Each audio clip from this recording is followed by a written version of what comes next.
This morning we're beginning a new series on the book of John, and we're going to study through the book. It may not end up being a completely verse-by-verse, comprehensive study through everything, but we hope to really glean a lot, as much as we can, and we want to really capture some of the deep truths that are found in this particular gospel. First, I'll begin with something humorous. That way, if the sermon doesn't go so well, maybe you'll still enjoy something, because it's brand new. But I did find a story about a 5-year-old Matt that was having some speech problems, and so he was working with the speech therapist on his CH sound. He couldn't say the ch sound. It came out sounding a lot more like a K or K. And so the therapist kept working with him and was trying to use the word chicken and asked him, would you say chicken? But every time he would say it, it would come out more like kickin'. Yeah, it would come out like kickin' because he's having a hard time. So, but the therapist was being patient and kept, helping him and saying, no chicken. And he kept saying kickin'. And he tried again and again, but always came out the wrong way. But, undeterred, she pushed one last time, and she says, come on, let's just try it one more time. Say chicken. And Matt finally sighed, and he just says, can we just call it a duck?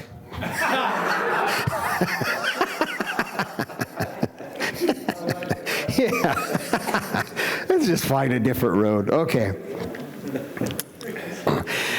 A little while back, I was watching a documentary on that I just found rather interesting. It's on futuristic cars. They call them hypercars. These are just these amazing machines that have been engineered and built that most of which cost more than $1 million. And they make a limited run of just a few. In fact, if you found the picture, that's the Apex 1-to-1. It is the first car that has been developed. If you're a car guy, you'll appreciate this. With a ratio of 1 horsepower per 1 pound of weight of overall car weight. And the car weighs like 1,400 pounds, and the motor puts out like 1,400 horsepower, something like that.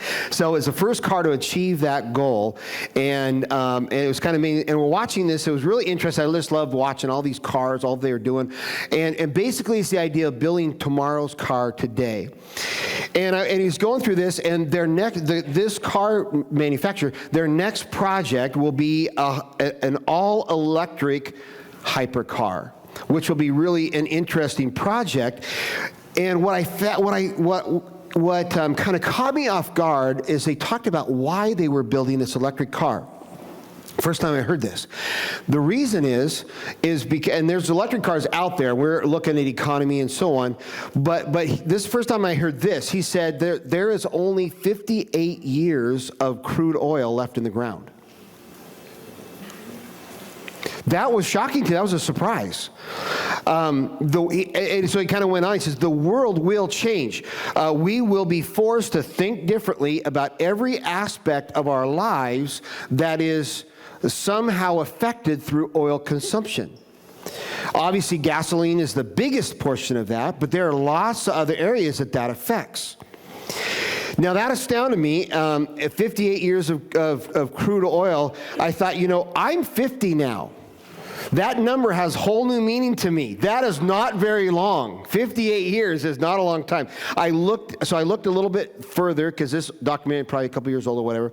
So according to BP's annual statistic review of world energy, that's the official report, they said that we now have 53.3 years of oil in the ground at a current rate of production.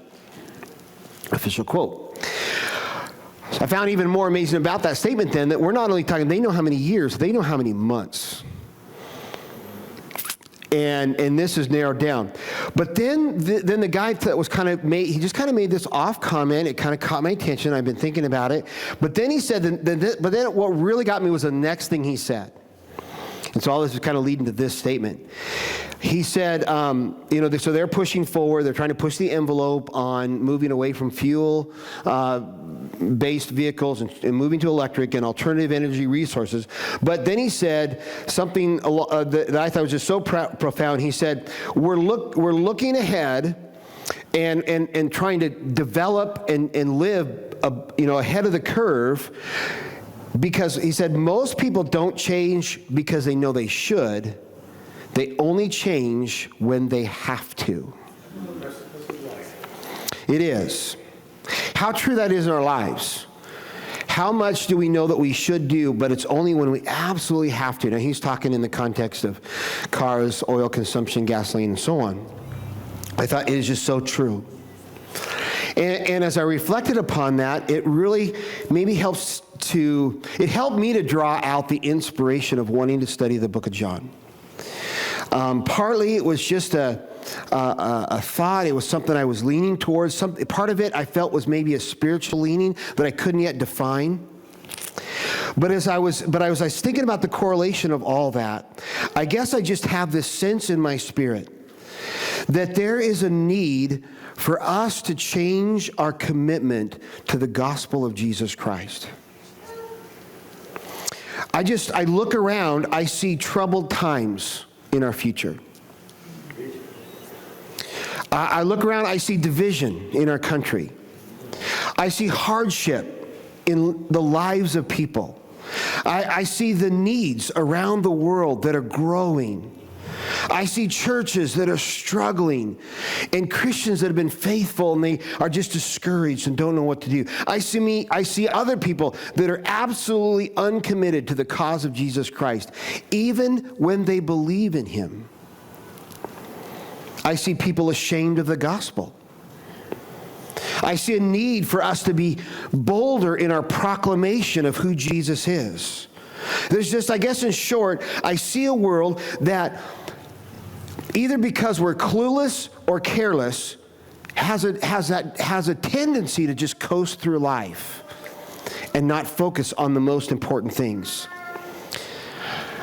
I see that even in the church, we can tend to forget that there's coming a time when the Lord Jesus Christ will return to gather together the saints, and only those that have their names recorded in the book of life shall receive the reward and the glory of heaven.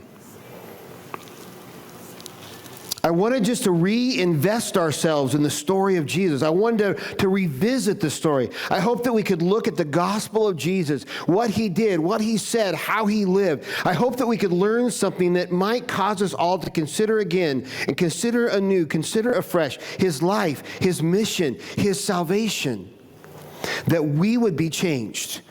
And we would we would look and live a little beyond the curve, ahead of the curve that says, let's just come to church. Let's just kind of find the easy road. Let's just kind of live life easy and recommit ourselves to what Christ would call us to live. In this series this morning, this study, this book of John, this book is really interesting to study for a great number of reasons. We often send new Christians to this book. You could tell a new Christian, okay, start in Genesis, just beginning, go through it, and that's a strategy. But probably the most common thing that we do is we send people to the book of John. Now the reason is it's actually a very easy book to read. I like this phrase. I heard somebody this week say that most of the words are either mono or dual syllabic. I wasn't even sure I knew what that meant, but I'm going to use it this morning. It means most of the words are small. Let's just say it that way. Most of the words are small, and the book is pretty easy to read. But the interesting part about John, it is an incredibly deep book full of theological and doctrinal truths that challenge us to our very core. It is different from what we call the synoptic gospels. Matthew, Mark, Luke, and John are the first four books of the New Testament, rather, and they all are kind of the same story from different perspectives. Each one writes from their perspective, but we call all of them the gospels. which means the good news. Gospel just means good news, and that good news is the telling of the story of Jesus. Now, the first three, Matthew, Mark, and Luke, are called synoptic gospels because they have a lot of similarity to the three books. There's a lot of things that are very similar in style and content and so forth. But the book of John stands rather alone in style and content. And his readership is intended for kind of a very different audience. The others have very similar details, similar stories. They're found in all three. But John's style is a bit different. And the last sort of kind of opening comment that I think is interesting to know as we begin is that each gospel is written to a primarily different audience, as I just said a moment ago. And understanding that helps kind of bring some new insight to all four of the gospels. For example, Matthew was a devout Jew, and he writes his book with Jews in mind. Mark is primarily written to Romans, and so his perspective is different. Luke was a doctor/historian and probably commissioned to go and investigate what happened. He was not an eyewitness. His book is written more on investigation and puts the story together. He'd heard about this man named Jesus. He's sent to find out what happened and then report on the things that he did. So he's kind of an investigative journalist almost. Now, Matthew, as a devout Jew, his main point is to make the case that Jesus is the fulfillment of the Old Testament, that he's the Messiah, and that he focuses mainly, or a main emphasis is on what Jesus said. Mark is written, because it was written to the Romans, he portrays Jesus and his obedience to Jehovah God. They would understand how to be obedient to a higher king. And so he writes with that perspective in mind, and so Mark focuses greatly on what Jesus did. Now Luke, that physician, historian perspective, is absorbed with Jesus' humanity. And so he focuses a lot on how Jesus felt in his human nature. But John is written primarily to believers, to the church. It's written really to us today. Even though we are already believers in Jesus Christ and who he was and that he came to rescue humanity from the bonds of sin, John focuses his thoughts towards those who already believes that and wants to deepen and grow the foundations of that faith. So the other Gospels begin demonstrating that Jesus came from genealogy of Abraham, and or he was born of the Virgin Mary. But John begins by stating Jesus is God. And he focuses in on his supernatural, divine nature that heaven came and touched earth. And we'll begin there this morning. Would you open up to the chapter 1 of John in verse 1? And this morning we only have time to look at the first opening lines. And so I want to move quickly. John chapter 1, verse 1, it says, "In the beginning was the Word, and the Word was with God, and the Word was God. He was in the beginning with God. All things were made through him, and without him was not anything made that was made. In him was life, and the life was the light of men. The light shines in the darkness, and the darkness has not overcome it." And I really just want to draw three quick conclusions this morning. And I'm going to do it a great disservice because these are actually deeply profound and important insights that we should spend weeks on. Trying to pull out the greatest understanding of these truths that we could muster. I believe that if we brought in the brightest, most genius theologians of our day, we still could not plumb the depths of the importance of these truths and these words. With John's opening statement, we discover some of the most important foundations of our faith. Even the things that divide us from others that might have similar beliefs, others that would believe that there's a God, But this is the central concept that divides us on who we believe Jesus is. And so we're just going to take a peek, but I hope it would inspire you and help you this morning. First of all, we recognize that Jesus is eternal. Verse 1 began that in the beginning was the Word. We recognize that when you go back to the very beginning, what we find is that Jesus was already there. Jesus was. You could go back 6,000 years if you're a young creationist. You could go back 1,000,000 years. If you are some kind of a scientific creationist, or even maybe a sense of an evolutionary creation of some kind. You could go back billions and billions and hundreds of billions of years, and it doesn't matter how far you journey, what you find is that Jesus was there. In the beginning, he was there because he is eternal. It is a part of his nature. It is a part of who he is. Second of all, we see that Jesus is distinct and different from God. It said that the Word was with God. Jesus was with God, and so he was distinct and different from God the Father. It clearly denotes that there was a difference between God the Father and Jesus, God the Son. So even though he was there and he is eternal, he is also different and distinct from God. He begins to draw out the three persons here and wants us to understand that the Father is not the Son and the Son is not the Father. They are different. But the third thing he says is that Jesus is God.